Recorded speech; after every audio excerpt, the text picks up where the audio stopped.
जय हिंद दोस्तों, हमारे यूट्यूब चैनल में आपका स्वागत है। दोस्तों आज की इस वीडियो में हम बात करेंगे तेलंगाना स्टेट पुलिस रिक्रूटमेंट के बारे में, जहां पे दोस्तों आपको 7112 पोस्ट आया हुआ है। इसमें आपको कंप्लीट इन्फॉर्मेशन आपको बताएंगे, जिसमें एलिजिबिलिटी क्राइटेरिया क्या है, एप्लीकेशन प्रोसेस क्या कैसे रहेगा, रिटन एग्जाम में क्या क्या पूछा जाएगा, एज लिमिट कितना चाहिए, फीस कितना पे करना पड़ेगा, सिलेक्शन प्रोसेस क्या रहेगा, वैकेंसी यहाँ पे टोटल वैकेंसी जो मैंने बताया इसके बारे में बताएंगे, फिजिकल टेस्ट में क्या रहेगा और डॉक्यूमेंट वेरिफिकेशन में क्या क्या डॉक्यूमेंट पूछा जाएगा। इसके अलावा और कुछ इंपॉर्टेंट इन्फॉर्मेशन इस वीडियो में मैं बताऊंगा। ये वीडियो थोड़ा लंबा हो सकता है, इसीलिए वीडियो को पूरा देखिए, क्योंकि यहाँ पे पूरा जानकारी आपको बताया गया है कि आपको इसमें क्या हाइट, वेट, चेस्ट या आपको बाकी का डिटेल, सब कुछ डिटेल यहाँ पे कवर करने की कोशिश किया हूँ। तो एक बार जरूर फुल वीडियो देखिए और चैनल को सब्सक्राइब, वीडियो को लाइक जरूर कर दीजिएगा। दोस्तों अभी हम आ चुके हैं इसका नोटिफिकेशन पेज में। इसका जो एक्चुअल नोटिफिकेशन है वो 57 पेज का है, बहुत लंबा चौड़ा पेज है। इसको हमने सिर्फ 8 पेज में जो है, इसका जो भी मेन इंपॉर्टेंट है वो 8 पेज में जो है ये कवर कर लिया है। ठीक है, तो यहाँ पे पूरा इन्फॉर्मेशन जानते हैं इसी 7112 पोस्ट के लिए। यहाँ पे जो मिनिमम क्वालिफिकेशन क्या पूछा जा रहा है, तो इंटरमीडिएट या 12th पास है तो बिल्कुल आप यहाँ पे अप्लाई कर सकते हो। जो बेसिक एज है वो 18 to 22 ईयर्स है, लेकिन इसमें एज रिलैक्सेशन भी ऐड हुआ है। ठीक है, एज रिलैक्सेशन के बारे में बताएंगे। और यहाँ पे अगर रिक्वायरमेंट के बारे में बता जाए तो सबसे पहले आपको ऑनलाइन फॉर्म भरना पड़ेगा, फिर आपको PWT होगा, फिर फिजिकल होगा, फिर PWE होगा, फिर सर्टिफिकेट वेरिफिकेशन होगा, उसके बाद मेडिकल वेरिफिकेशन, यानी कि मेडिकल वेरिफिकेशन होने के बाद आपको जो है यहाँ पे ट्रेनिंग और अपॉइंटमेंट हो जाएगा। ठीक है, तो इसके बारे में भी बात करेंगे, PWT क्या हुआ है और PWE क्या है। ठीक है, सर्टिफिकेट वेरिफिकेशन में क्या क्या सर्टिफिकेट पूछा जाएगा, सब कुछ बताएंगे। सबसे पहले पॉइंट नंबर 1 आपको बताते हैं, इसमें आपको पोस्ट, वैकेंसी और पे स्केल के बारे में बताएंगे। तो देखिए यहाँ पे जो पोस्ट कोड दिया गया है ना, इसको थोड़ा याद रखिए। इस पोस्ट कोड के हिसाब से ही जो है आपको आगे का अपॉइंटमेंट आपको इनकी सिलेक्शन हो सकता है। जो सबसे पहले यहाँ पे 21 पोस्ट कोड है, इसमें आपको SCT पुलिस कांस्टेबल सिविल के लिए। SCT का फुल फॉर्म क्या है, तो SCT का फुल फॉर्म ये रहेगा स्टाइपेंडरी कैडेट ट्रेनिंग। और यहाँ पे जो टोटल वैकेंसी है वो रहेगा आपको 3697। और इसी कांस्टेबल में जो सैलरी यानी कि जो पे स्केल यहाँ पे मेंशन किया गया है वो रहेगा 24,280 रुपीज़ से लेकर के 72,850 रुपीज़ तक सैलरी आपको यहाँ पे मिलेगा। सैलरी तो बहुत अच्छा खासा सैलरी है। फिर आता है दोस्तों यहाँ पे SCT पुलिस कांस्टेबल AR। ठीक है, तो इसमें आपको जो टोटल वैकेंसी है वो रहेगा आपको 1052। इसका पोस्ट कोड यहाँ पे है 1052 यहाँ पे जो है इसका वैकेंसी है। और इसमें भी लगभग सैलरी सेम रहेगा। पोस्ट कोड 23 जो कि SCT पुलिस कांस्टेबल SAR और CPL। SAR और CPL का फुल फॉर्म यहाँ पे मेंशन किया गया है, चेक देख सकते हो। इसमें आपको 24 वैकेंसी है, सैलरी भी लगभग इसमें सेम ही रहेगा। फिर पोस्ट कोड 25, इसमें आपको SCT कांस्टेबल है जो कि SPF है, और SPF यानी कि यहाँ पे स्पेशल प्रोटेक्शन फोर्स। तो इसमें आपको जो वैकेंसी है 1380 रुपीज़ और लगभग सैलरी भी सेम रहेगा। पोस्ट कोड यहाँ पे 26 है। 26 में फायर फाइटर है। फायर फाइटर के लिए यहाँ पे 751 पोस्ट है, सैलरी भी लगभग सेम सैलरी है। और अगर देखा जाए पोस्ट कोड 27 पोस्ट कोड में है वार्डर मेल, और मेल कैंडिडेट के लिए यहाँ पे 196 वैकेंसी है। और यहाँ पे पोस्ट कोड 28, तो इसमें फीमेल कैंडिडेट आएगा वार्डर के लिए, और इसमें जो वैकेंसी है 12 वैकेंसी रहेगा। लगभग सैलरी सभी के लिए सेम रहेगा। कुल मिला के इतने सारे वैकेंसी है। आइए बात कर लेते हैं दोस्तों यहाँ पे पोस्ट कोड 21 क्या है। तो पोस्ट कोड 21 जो कि नॉर्मल पुलिस कांस्टेबल है सिविल के लिए, और पोस्ट कोड 22 क्या है, आर्म रिजर्व है, और 23 जो है ये SAR CPL, और ये मेन कैंडिडेट के लिए ओनली है, ओनली मेन कैंडिडेट इसमें अप्लाई कर सकते हो। ठीक है, और 25 पोस्ट कोड है स्पेशल प्रोटेक्शन फोर्स यानी कि SPF। और उसके बाद 26 आता है, 26 है फायर फाइटर, और 27 है यहाँ पे वार्डर मेल, और पोस्ट कोड 28 है वार्डर फीमेल के लिए। अभी बात कर लेते हैं दोस्तों यहाँ पे जेंडर एलिजिबिलिटी के हिसाब से।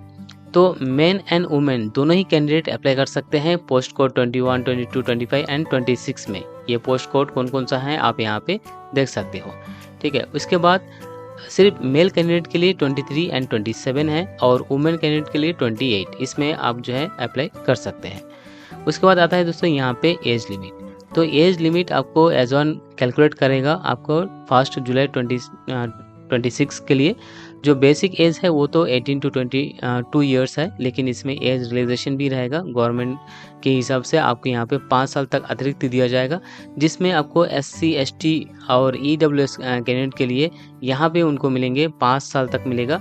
इसके अलावा दोस्तों यहाँ पे जो रेगुलर सर्विस दे रहे हैं उसमें भी आपको 5 साल रहेगा। जो एक सर्विसमैन है उनके लिए 3 साल रहेगा।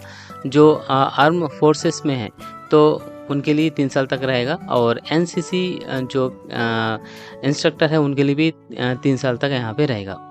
इसके अलावा दोस्तों अगर बात करें जाए एजुकेशन क्वालिफिकेशन के बारे में, तो जो मिनिमम एजुकेशन क्वालिफिकेशन है वो इंटरमीडिएट 12 पास होना चाहिए। और जो है उसका जो क्वालिफाइंग डेट है आप एज ऑन इस डेट तक माना जाएगा।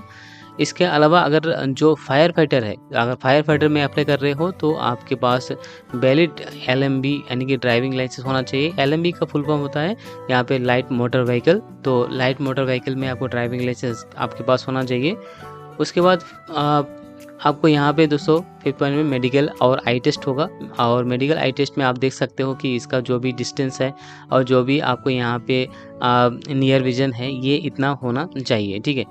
नेक्स्ट बात कर लेंगे यहाँ पे online applications step by step कैसे आप यहाँ पे सबमिट कर सकते हो। तो सबसे पहले आपको यहाँ पे रजिस्ट्रेशन करना होगा। रजिस्ट्रेशन करने के बाद आपको यहाँ पे पोस्ट सेलेक्ट करना होगा।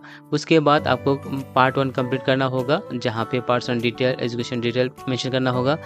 अपलोड आपका जो भी फ़ोटो सिग्नेचर है वो अपलोड करना पड़ेगा। फिर आपको सबमिट करना होगा पार्ट 1। फिर उसके बाद आपको क्वालिफाइंग के लिए PWT और कंप्लीट होने के बाद पार्ट 2 शुरू हो जाएगा, जहाँ पे आपका रिक्वायर जो सर्टिफिकेट है पोस्ट यूनिट प्रेफरेंस वो सिलेक्ट करना पड़ेगा पार्ट 2 में। और उसके बाद आपको जो है यहाँ पे नीचे आते हैं फ़ोटो एंड सिग्नेचर। जो भी फ़ोटो एंड सिग्नेचर है उसमें हम देख सकते हो 30 KB से लेकर के 100 KB का अंतर होना चाहिए। और उसके बाद सबमिट करने के बाद करेक्शन का कोई भी यहाँ पे चांसेस नहीं है। और जो भी इन्फॉर्मेशन आप देना है, date of birth, category, local status वगैरह, वो सब कुछ सही से मेंशन करना होगा, ठीक है। उसके बाद आता है दोस्तों यहाँ पे PWT यानी कि प्रिलिमिनरी रिटन टेस्ट। इसमें क्या होगा कि आपको 200 क्वेश्चंस में 200 मार्क आपको मिलेंगे। 3 घंटे का ये ऑब्जेक्टिव टाइप आपको जो है रहेगा। और ये जो मार्क है दोस्तों मिनिमम क्वालिफाइंग मार्क OC और EWS यानी कि जो अदर कैस्ट है या इकोनॉमिकल सेक्शंस है उनके लिए 30% आपको जो है यहाँ पे क्वालिफाइंग मार्क, और BC के लिए 25%, SC ST ex serviceman home guard के लिए 20% जो है यहाँ पे मिनिमम मार्क लाना होगा। यानी कि अगर ये 100 क्वेश्चन यदि 100 मार्क देखा जाए तो यहाँ पे 30%, क्योंकि यहाँ पे 200 क्वेश्चंस और 200 मार्क है, इसीलिए 200 क्वेश्चंस में आपको जो है एटलीस्ट 60 मार्क लाना होगा आपको OC और EWS कैंडिडेट के लिए, और 50 मार्क लाना होगा BC कैंडिडेट के लिए, और 40 मार्क आपको मिनिमम 40 मार्क लाना होगा SC ST और एक्स सर्विसमैन इनके लिए जो है ये लाना होगा, ठीक है। अगर इसमें देखा जाए तो 20% का यहाँ पे नेगेटिव मार्क भी है अगर आप रॉन्ग क्वेश्चंस देते हो। अगर आप क्वेश्चन छोड़ देते हो तो आपको कोई नेगेटिव मार्क्स आपको नहीं लगेगा। उसके बाद PWT, ठीक है। PWT के लिए आपको जो भी यहाँ पे सिलेबस है वो English, arithmetic, general science, Indian history और कल्चर और नेशनल मूवमेंट, ये सब कुछ आपको यहाँ पे पढ़ना चाहिए जो मैंने यहाँ पे मेंशन किया है। नेक्स्ट बात कर लेते हैं दोस्तों यहाँ पे फिजिकल टेस्ट। फिजिकल टेस्ट में क्या होगा, तो जो मेन कैंडिडेट यानी कि पुरुष के लिए यहाँ पे 1600 मीटर आपको रनिंग आपको देना होगा, जो कि आपको 7 मिनट 15 सेकंड के अंदर, और एक सर्विसमैन के लिए 9 मिनट 30 सेकंड के अंदर कंप्लीट करना होगा। वहीं अगर वुमेन कैंडिडेट के लिए देखा जाए तो यहाँ पे 800 मीटर आपको रनिंग होगा, और आपका जो टाइमिंग रहेगा वो मैक्सिमम 5 मिनट 20 सेकंड रहेगा। अगर हाइट देखा जाए तो मेन कैंडिडेट के लिए 167.6 सेंटीमीटर होना चाहिए मिनिमम, और वुमेन कैंडिडेट के लिए यहाँ पे 152.5 सेंटीमीटर होना चाहिए। इसके अलावा अगर देखा जाए तो लॉन्ग जंप के लिए मेन कैंडिडेट के लिए 4 मीटर का लॉन्ग जंप देना होगा, और जो एक सर्विसमैन है उनके लिए 3.5 मीटर, और जो वुमेन है उनके लिए 2.5 मीटर का लॉन्ग जंप देना होगा। शॉट पुट आपको 7.26 केजी का शॉट पुट मेन कैंडिडेट के लिए 6 मीटर का रहेगा और वुमेन कैंडिडेट के लिए 4 केजी का शॉट पुट रहेगा 4 मीटर तक। और यहाँ पे अगर पोस्ट कोड देखा जाए तो रनिंग के लिए आप यहाँ पे पोस्ट कोड आप यहाँ पे चेक कर सकते हो। जो रनिंग मार्क है वो मार्क पोस्ट कोड 22, 23 और 25 के लिए कितना मार्क रहेगा। तो जो मेन कैंडिडेट के लिए है इसमें अगर बात करें तो देखिए जो रनिंग में अगर पुरुष यानी कि मेन कैंडिडेट अगर आप 4 मिनट 15 सेकंड से कम में अगर आप कंप्लीट कर लेते हो तो आपको 100 मार्क दिया जाएगा, ठीक है। और अगर आप 4 मिनट 16 सेकंड से लेकर के 4 मिनट आप 35 सेकंड के अंदर कंप्लीट कर लेते हो, तो आपको यहाँ पे जो है 95 जो है मार्क दिया जाएगा। अगर आप 4 मिनट 36 सेकंड से लेकर के 4 मिनट 55 सेकंड के अंदर कंप्लीट करते हो रनिंग, तो आपको 90 मार्क दिया जाएगा। और 4 मिनट 56 यानी कि 4 मिनट यहाँ पे आपको 56 सेकंड से लेकर के 5 मिनट्स 15 सेकंड तक कंप्लीट करते हो तो आपको 85 मार्क मिलेगा। ऐसे ही टोटल मार्क आप यहाँ पे देख सकते हो, ठीक है। तो इतने समय में इतने कंप्लीट करेंगे तो इतने मार्क रहेगा। आपको अगर रनिंग में 100 मार्क लाना है तो आपको 4 मिनट 15 सेकंड के अंदर जो है कंप्लीट करना होगा। इसके अलावा अगर देखा जाए वुमेन कैंडिडेट के लिए यहाँ पे अगर आप 3 मिनट 5 सेकंड के अंदर अगर कंप्लीट कर लेते हो रनिंग तो आपको 100 मार्क मिलेगा। ऐसे ही अगर आप 3 मिनट 6 सेकंड से लेकर के आपको 3 मिनट 20 सेकंड के अंदर अगर आप रनिंग कंप्लीट कर लेते हो तो आपको 95 मार्क मिलेगा। ऐसे ही अगर आप 3 मिनट 21 से लेकर के 3 मिनट 35 सेकंड के अंदर रनिंग कंप्लीट कर लेते हो तो आपको 95 मार्क आपको मिलेगा। तो ये रहा इसका टोटल मार्क। अगर आप ज़्यादा समय लेते हो तो मार्क आपको यहाँ पे कम मिलता है।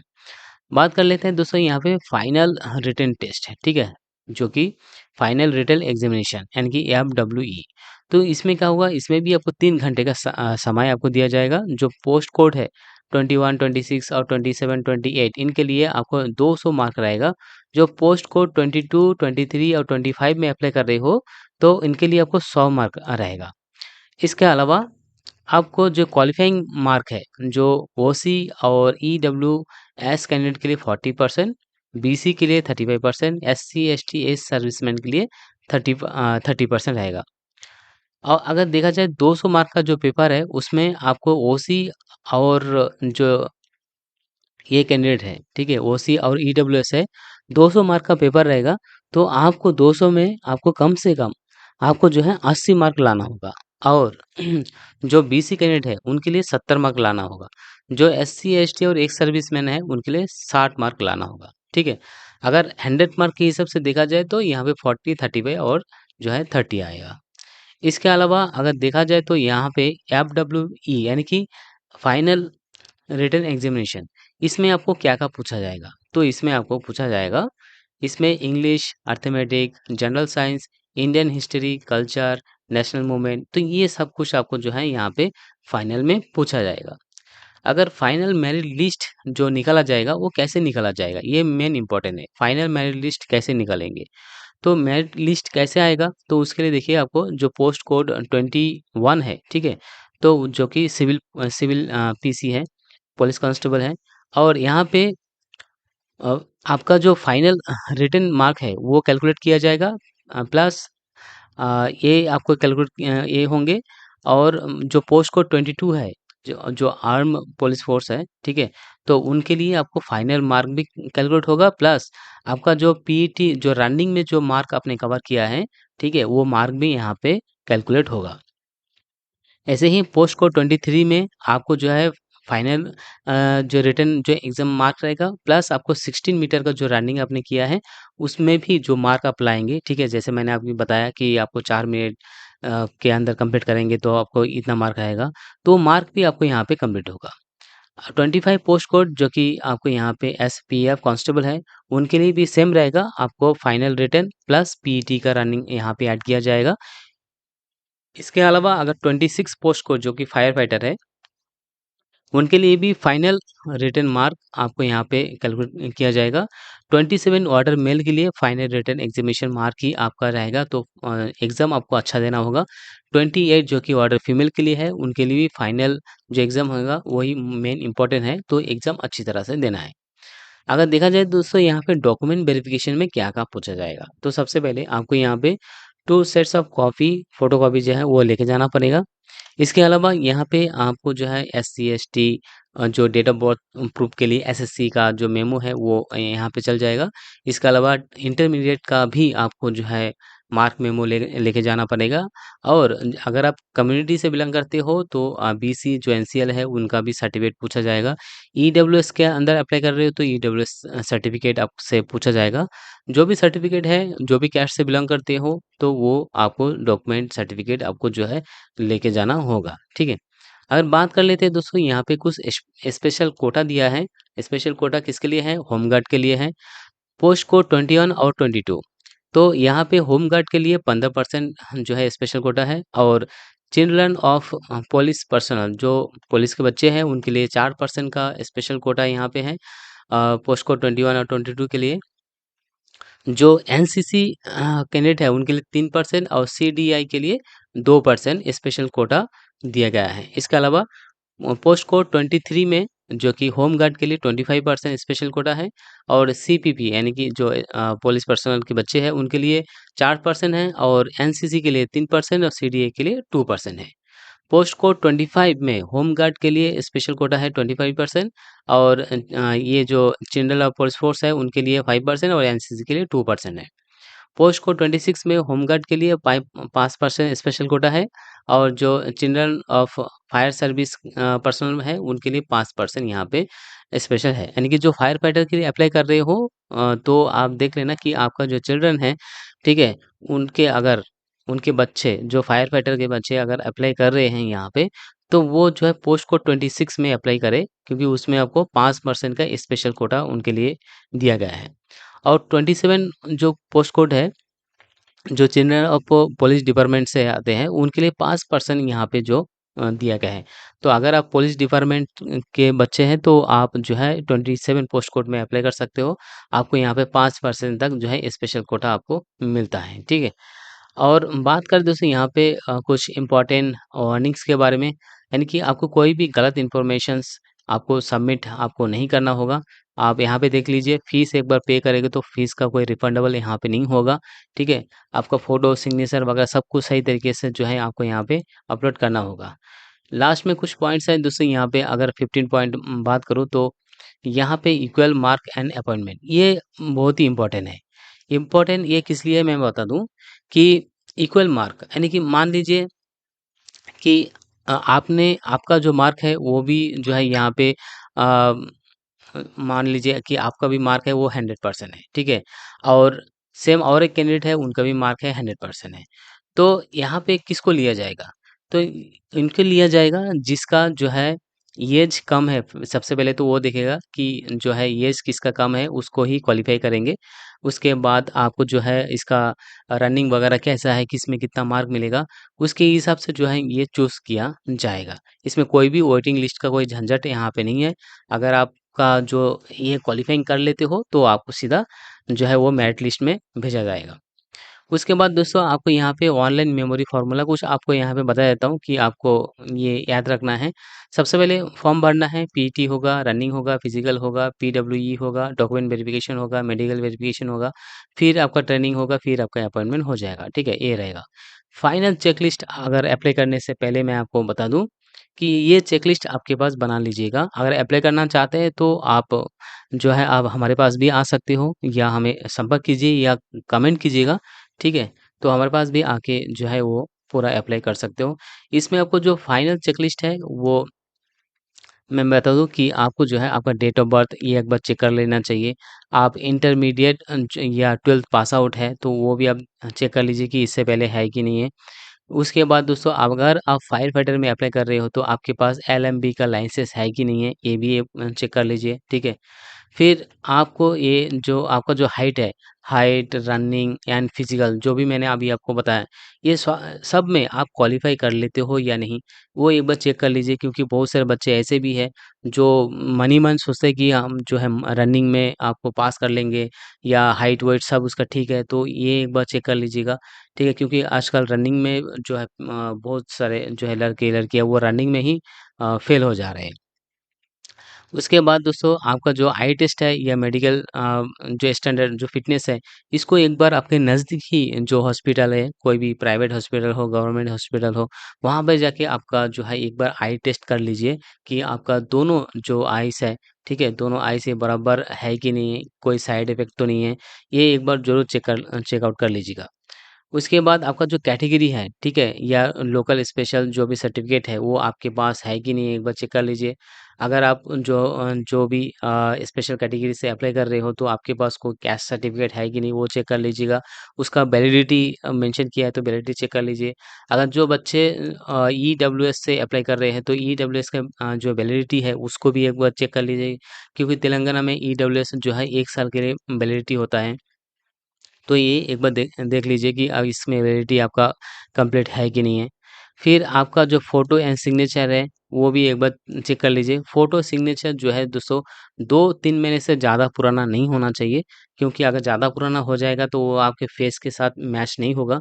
तो 3 महीने से पहले-पहले आपका जो फ़ोटो है उसको आप जो है देना होगा। सिग्नेचर की बात करें दोस्तों, सिग्नेचर देखिए, सिग्नेचर पैन कार्ड में एक सिग्नेचर होता है और आप सिग्नेचर मारते हो दूसरा। तो मेरा ये मानना है, मेरा ये पर्सनल ओपिनियन है कि आपका जो पैन कार्ड में जो सिग्नेचर है ना, वही सिग्नेचर सब जगह पे दीजिएगा, ठीक है? क्योंकि मान लीजिए यदि आप इसमें एक बार सेलेक्ट हो जाते हो, तो सेलेक्ट होने के बाद आपने सिग्नेचर कुछ और सिग्नेचर देने के टाइम आप फॉर्म अप्लाई करने के टाइम पे आपने अप्लाई किया था और कुछ और सिग्नेचर आपके पैन कार्ड में है। मान लीजिए कि आपका सिलेक्शन यहाँ पे हो गया है, तो उसके बाद आपका अपॉइंटमेंट होगा, वहाँ पे आपका जो है आपका बैंक अकाउंट वगैरह सब कुछ आपको देना होता है। तो उसमें आपका एक सिग्नेचर रहेगा और आपका ऑफिशियल डॉक्यूमेंट में एक सिग्नेचर रहेगा, तो उसमें भी आपको थोड़ा बहुत जो है असुविधा हो सकता है। इसलिए एक ही सिग्नेचर दीजिए, जो आपका पैन कार्ड में जो मेंशन है, वो आप सिग्नेचर एक ही सिग्नेचर सब सब जगह पे दीजिएगा। फिर दोस्तों यहाँ पे आपको recheck verify field before submitting the because यहाँ पे देखिए, आपको सबमिट करने से पहले एक बार पूरा चेक करना चाहिए, क्योंकि आपको यहाँ पे करेक्शन करने का कोई भी चांसेस नहीं है, कोई चांसेस नहीं देगा आपको करेक्शन करने के लिए। उसके बाद दोस्तों आपका जो ये फॉर्म है ना, इसको आप सेव करके रखिए। सेव करने के बाद एक जो है इसका जो कॉपी है, ठीक है? एक जेरॉक्स कॉपी आपके पास रख रख लीजिएगा। दूसरा जो है व्हाट्सएप में आप अपने आप को जो है वो सेंड करके आप रख लीजिएगा, ताकि बाद में आपको काम में आए, जब भी आपको ये डॉक्यूमेंट ज़रूरत पड़े। तीसरा जो कॉपी है दोस्तों, वो आपकी ईमेल आईडी पे आप सेंड करके रखिए, ताकि आप जब भी कभी मौका मिले, तो आप डायरेक्ट ईमेल से भी आप वहाँ से उठा के आप चेकआउट कर सकते हो। ये हो गया। उसके बाद दोस्तों आपको जो है सेपरेटली पीडब्ल्यूटी और फिजिकल और एफडब्ल्यूई जो भी एग्जामिनेशन के लिए जो भी मैंने यहाँ पे सिलेबस ऊपर बताया था, ठीक है? वो सिलेबस आप घर बैठे या ऑनलाइन जो है उसका जो बुक्स है वो मँगा लीजिए।